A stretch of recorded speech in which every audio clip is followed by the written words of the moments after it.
In our last video, we talked about the fact that just the bald assertion was made that, well, marriage is a fundamental right.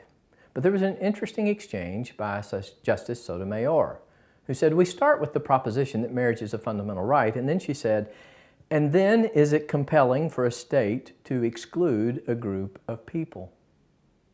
Now, that question sounds good on the surface, but let me give you an analogy. We all know there are things called circles and squares. A square is a shape that has four sides of equal length, all at right angles to one another. A circle is another geometric shape. It's a fine shape, but it is a line where every point on the line is equidistant from the center. And nobody would ask the question, well, why did you exclude on the geometry exam the symbol of a circle in response to the question, draw a square? We would look at the person and say, what? What do you mean by why did we exclude a circle from qualifying as a square on the exam? Because a square is just not a circle and a circle is just not a square. Or let me give you another example, a sentence.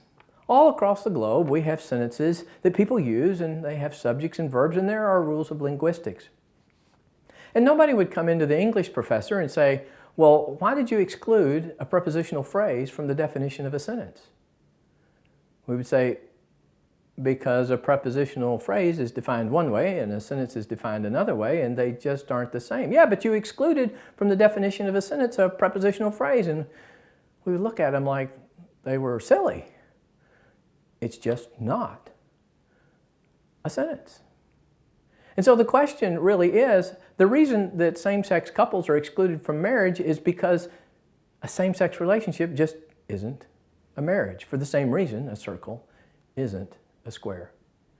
But now you see why Paul said that the man who denies God becomes futile and vain in his thinking.